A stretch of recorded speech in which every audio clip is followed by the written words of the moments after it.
Tingnan natin. Ayan. Ito nga, naka-clip nga siya, oh. Itong kabilang channel is normal, and then ito is naka-clip talaga siya.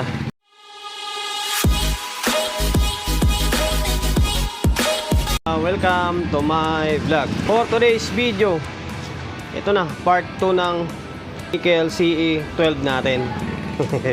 Previous vlog natin is review. Ngayon, ito, repair na. Bali, re-repair na natin siya. Dire-diretso na. Sa mga hindi nakapagpanood ng previous vlog ko, hindi sa mga pinost ko nung una, may-ari pala nito is from Pangasinan, Bulinaw, Pangasinan. Pinadala dito sa atin via Victory Liner. Yan, ito pa yung karton nyo. Papasalamat ulit tayo. Shoutout sa may-ari nito, Sir from Bulinaw, Pangasinan. Maraming salamat sa pagkakatiwala mo ng unit mo rito sa akin. Kaya pinadala to dito sa akin dahil ang issue nito naka-clip na to o protect. Parang ganun.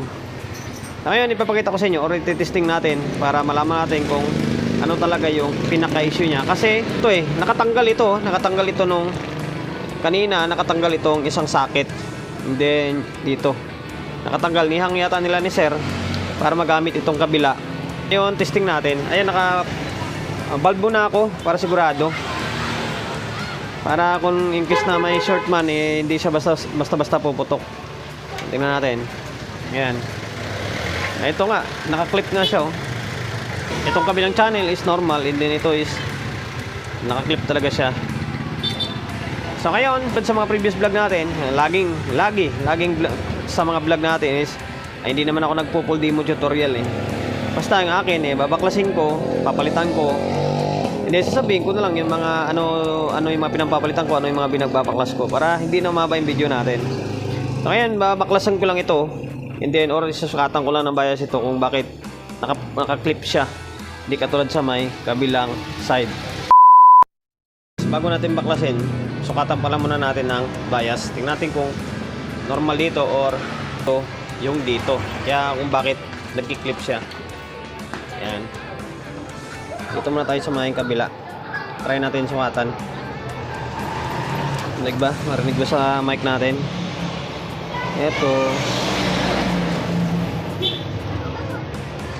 Ito, ayan yung bias nyo. Ang taas, nasa 0.4. Kita ba? Ayan, nasa 0.4. Yung itong side na to, nasa 0.4 siya. Lipat natin dito. Para sa akin, mataas na nga yan eh. Dapat baba na konti. Dito, lipat tayo sa may kabila. Sensya na kayo, magalaw yung camera natin. Dito, wala dito eh. Wala talaga siya, oh. Dito sa pinakauna, wala talaga. Wala palang bias dito, guys. Kaya siguro nagpo-protect ito, oh. Nagpo-protect, nagki-clip. Baka may abnormal na voltahe. Ayan, natin ang ideya, oh. Kung ano yung mga voltahe rito, dapat ganun din dito. Ngayon, babaklasin ko lang ito para may troubleshoot na natin. Baklas ko na yung board. And then, upon checking, ito yung nakita ko. Ito kagad yung bumungad sa atin, oh. Kaya siguro walang bias ito. Or clip dahil dito. Inalawang. Oh. Hindi ko alam kung tabing dagat to, sir. Or dahil dito sa may... Yan yung disadvantage talaga ng minsan yung pan na yung paloob. Kasi yung alikabok na sa labas, ipapasok niya rito. May ipon sa may pyesa. And then yung moist nun, yun yung magiging sani ng pyesa, ng kalawang ng mga pyesa. Yan ang nangyari, oh. Pula pala yung lupa dun sa may lugar nila na, sir. Kasi yung alikabok mapula, oh. Kapag maitim kasi yung lupa sa paligid, itim din yung alikabok, eh. Ito mapula, eh. So, ngayon, palitan ko lang itong mga puti, may naka-indicate ng mga value. Kung naman, kabisado naman natin yung color code, eh. Yan, palitan natin yung dapat palitan, yung mga kalawang ng mga pyesa. Malamang sa kabilang side, ganun din yan. Malapit-lapit na rin yan. Yan, kung ano magandang gawin is gawin na natin. Yung bias na yun na 0.4 something, babaan natin konti. Bagsak natin ng mga 0.3 lang para medyo mas matibay siya. Hindi siya ganun kainit. Try ko siya kung kaya ko siyang ibaba ng ganun ka baba. Basta dito, pati mga ito, halos lahat dito pala na side, oh. Yan lawang. Bira, oh. Baklas ko na yung mga resistor na kinalawang. Buti may naka-indicate na value. Yan, oh. 1.8. Yung iba na natira, okay pa naman yan eh. Hindi pa naman siya kinalawang. Nangitim lang pero hindi siya kinakalawang. Yung iba talaga, tinamaan talaga siya ng kalawang. Yan, oh. 4.7. Ito yung problema natin, no? 24K. Maglagay na lang tayo siguro ng kwan dyan. 22K tapos 2K. Langanin yung value eh. Yan. Basta halos lahat ng nakita kong kinalawang, tinanggal ko na. Yung pati nga dito, oh. Nabakbak yung carding ng kwan, ng PCB dahil sa parang moist siya eh. Sa kabila, sana. Pero baklasin ko na rin kabila niyan para may sabay ko na. Matingnan ko na rin kung alin yung mga dapat palitan. Ngayon, papalitan ko lang itong mga pyesa. Yan, palitan ko yung mga resistor. Ganap pa tayo ng mga value na alanganin dyan. Yung 24 lang may alanganin dyan eh. So ngayon guys, eto. May bisita ako rito eh. Tayo, saan kayo galing sir? Sa Binondo. Binondo pa. Nakalay mo, Binondo, tawid na lang. Hindi, galing Marinduque pa yan. Ito, meron na naman kayong abangan dito sa akin. So, magalit na naman kayo sa akin ha. Galing Marinduque pa daw to, inuwi ng probinsya. Taga Binondo pa siya, tawid na lang ng konti, raon na eh. Oo. So ngayon guys, ito na, tuloy na natin dito. Ito, parang bago na siya tingnan, oh. May kintab-kintab pa, oh. Yun, oh. Yan, pinalitan ko na lahat ng mga dapat palitan ng mga kinakalawang. Tapos, pasensya na kayo sa ganitong nangyari. Wala kasi akong rectang 24K. Kaya ginawa ko yung 2K and then 22K, siniris ko na lang. Wala eh, ganun talaga. Pag wala kang eksaktong value, okay lang naman yan. Wala namang rules na hindi pwede yan eh. Sa diskarte na lang yan. Yan, bago na siya, oh. So ngayon, try kong ibalik na lang sa my board dito and then masukatan ng bias kung meron na siyang bias. Ngayon, stay tuned lang ulit kayo. Balik ko na yung board tapos yung mga kable. Yan na siya, ibang iba siya sa kumpara sa kabila, oh. Ito ang kintab nyo. Ito, lang siya nakapix kasi hindi pa nakapix yung tornilyo. Try ko kung may magagawa ako sa biasing nila. Ngayon, o yan, tingnan nyo, wala na yung clip nyo. Normal na, di ba? Oh. Baliktad pala yung protect nito, kulay green. Hindi siya kulay pula. Wala na siyang clip, oh. Ayun, sukatan natin kung may bias na siya. Kumpara natin sa kabila. And then yung i-kumpara din natin sa sumahin itong side na to. Gabi na, 6:50 na ng gabi. Baliktad. Baliktarin ko lang yung test prod. Ito yung testing ko, baliktad yung test prod, ah. Nananadya, ah.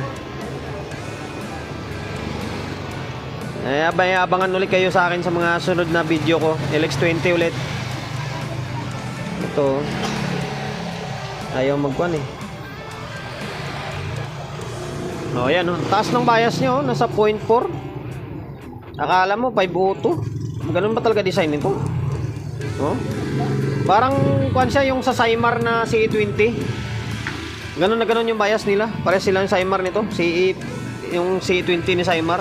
Nasa 0.4 din yung biasing nun. O, tingnan nyo. Meron na, oh. Ito. Ito yan, ah. Mamaya sabihin nyo, sa kabila pa rin tayo. Iba na, oh. Yan, oh. So ngayon, okay na. Okay na to, guys. Meron ng bias, oh. Normal na ito, eh. Oh, mataas nga lang talaga. Ito, ganito talaga siguro design niya kasi parehas, eh. Parehas sila ng bias dito, eh. So, yun lang yung naging issue niya. Pero, try ko siyang dayain yung bias na. Ibaba ko siya ng konti. Mga 0.3. Mga 0.3 something lang. And then, ito, baklasin ko na rin ito. Itong board na to. Para malinisan na rin. Kasi pag hindi maagapan yung mga alikabok dyan, kakainin ulit ng kalawang yung mga pyesa kapag madumi. Ko na pala siya ipipix bias kasi sayang naman kung tanggalin natin yung original na trimmer na yan. Original yan, eh. Amical ito, eh. At tingnan nyo nga, oh, kinakalawang na pero yung bias niya is okay pa. Original yan, pati ito. Bali, ang gagawin ko, pinihit ko na lang. Bibaba ko lang siya ng konti. Hindi ko siya ibabagsak ng 0.25. Ang gagawin ko is nasa 0.3 lang. bababa natin sa ng konti. From 0.4 to 0.3 na lang. Ito, tingnan nyo. Yan. Kauna. Tingnan yung kinaibahan ha. Pinihit ko lang yan. Pinihit ko pa kabila. Pansinin nyo. Yan kung gaano kataas ha. Ang taas oh. Kunting-kunti na lang. Magpo 0.5 na siya oh. Or 0.50. Ito yung pinihit ko. So, mababa lang siya konti oh. Diba? Nasa 0.3 lang siya oh. Tingnan nyo kung kinaibahan sa kabila. Diba? Mas mataas ito. Yun na yung gagawin natin sa may kabilang side nito. Bababa lang ng konti para hindi siya ganun ka. Kung sakali, hindi siya ganun mainit. Babaklasin ko lang ulit ito. Nilinisin natin. And then, pitin natin konti yung bias niya. Okay, stay tuned na kayo. Kasi, tingin ko okay na to. Magkakaroon na ng audio to. Ito, binaklas ko na yung isang channel. Ito siya oh. Ito naman, wala pa siya ganong kalawang. Wala siya oh. Nagtaka ko bakit ito tinamaan ng todo to. Ito wala pa oh. Kunting linis lang ito. Kunting linis tapos sabay patong ng varnish. Mare-revive pa ito. Yan oh, wala pa talaga siya oh. Yan, tapos ito, pinihit ko na ito. Yung pagpihit guys, pabalik. Pinihit ko lang ng konti kasi konting-konti lang naman. Kunti lang iusog mo para yung bias is magbabago. Pag forward, pasensya na kayo sa kamay natin ha. Nakapansin nyo marumi. Marumi yan kasi nagtatrabaho tayo eh. Pag i-forward mo yan, pag pinihit mo yan pa kanan, gagaling ka ganito, ganyan. Pag pinakanan mo yan, yung bias taas. Pag binaba mo, pag pa counterclockwise, yung bias bababa rin. Kaya pinihit ko na yan, kunting-kunti lang, kunting usog lang. Dito, lilinisin ko lang muna, babrasing ko lang ito, and then babarnisan ko siya. Tapos sabay ito, general cleaning na. Ito na yung outcome or kalabasan ng ginawa natin. Parang bago na siya ulit oh. Kita nyo naman oh, umikintab-kintab sa camera ko. Katulad ng ginawa natin sa kabila kanina. Binarnish lang. Linis niya. Tapos dito, siyempre, general cleaning nga eh. Linis na rin. Yung pan, hindi na talaga matanggal yung pan. Kumapit na yung sobrang alikabok. Kahit dito sa wire nyo. Pero binuga na natin to ng blower. Ito paano eh, luminis-linis siya. So ngayon, babalik ko lang itong board na ito. And then, yung mga kable para masukatan natin kung magiging parehas sila sa may kabila. Balik ko na yung board. Ito. Yan. Ito yung kabilang channel. And then, pinihit ko na yung bias niyan. Sabi ko nga kanina, hindi na natin papalitan yung pyesa kasi original yan. Tingnan nyo, kinakalawang pero yung bias niya is sumasabay pa rin. Pinihit ko lang, baba lang natin ng konti. Ngayon, ito. Para matapos na yung walang kwentang vlog natin. Ayan o. Wala na yung clip ha, wala na. Pa na lang, magsusukat na lang tayo. Kanina nasa 0.4 eh. Babagsak na natin ng mga 0.3 lang para hindi siya ganun ka init kung sakali. Yan, palaging baliktad yung kana ko. Ba yan? Ito. Sensya na kayo ha. Hindi ko magalaw kasi wala tayong yan o. Nasa 0.3 na lang yan. Yan. Binabalan natin ng mga 1 millivolt. Same na dito sa may kabila. Yan o. Yan. Yan yung pag-calibrate guys. Kung gusto nyong babaan, taasan yung bias nyo, counterclockwise lang yan. Pag counterclockwise, bababa. Pag clockwise, tataas. Pero pag fixed bias naman, dagdag bawas din sa paglagay ng resistor. So ngayon, stay tuned lang kayo. Ibabalik ko lang itong tornilyo para makuha na natin, ma-audio test natin to. Para matapos na yung walang kwentang vlog natin. 7:17 na ng gabi. Ganyan ka overtime. Last minute lagi si Sully J pag nagbablog. Pang ending eh. Bali, naka 220 na tayo. Yan, 220. Hindi na tayo gagamit ng bulb. Yung ito, sa LX20 ito yung tanggalin natin. Yan, ito, naka 220. Yan. Hindi naman sana pumutok. Yan, normal na. Yan na yung naging kalabasan. Tinali ko na oh. Medyo luminis-linis na siya. Yan. Tapos, Yung speaker na kinabit ko is usual lang. Yung isang bass, isang tweeter. Marinig lang natin na meron na siyang audio. Tapos, tingnan natin kung baka may naka-bridge to. Stereo. Naka-stereo mode tayo. Sige Bayo, tatarin mo na. Cellphone ni Bayo yung gamitin natin. Hindi mo na yung laptop, tinatamad na ako maglabas eh.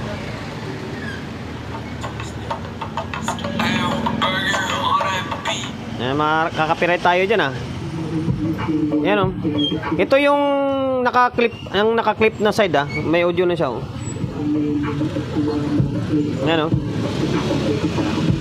Ipang ko lang kasi ininaan ko lang baka mamaya copyright tayo. Yan oh.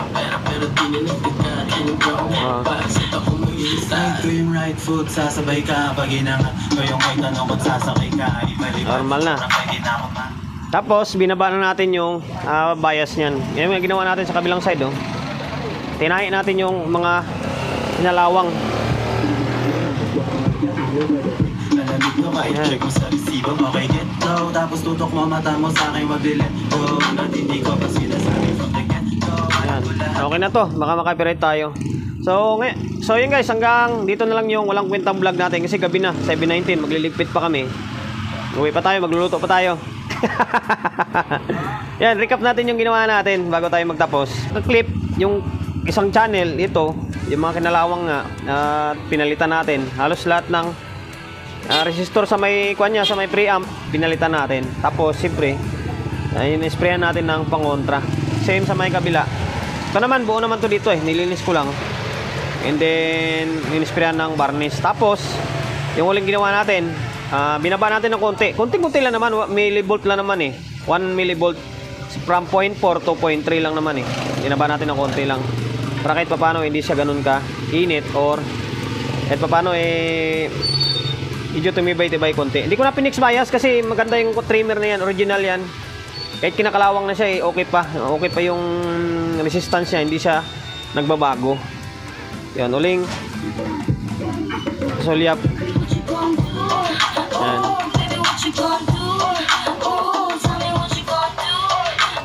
Oh, yun lang, hanggang dito na lang. Sir from Bulinaw, Pangasinan. Okay na yung Mikel na si 12 nyo sir. Back to normal na to. And then nilinis ko na para kahit paano ibsan yung pagkasira lalo ng gamit mo. Promotion bago tayo magtapos siyempre shop natin. Always on Taguna 24/7. Number 41 Don Julio Gregorio Street, Sauyo Road, Sauyo, Quezon City. Social media pages natin, kung hindi pa nakapag-follow, paki-follow. And then siyempre paki-share ng mga walang kwentang video natin sa my Facebook, YouTube channel. Kung hindi pa nakapag-subscribe, paki-subscribe, like, share. And then siyempre paki-hit ng bell button sa gilid para updated tayo sa mga susunod na video na i-upload ko. Ingat, God bless, and then peace out in lahat.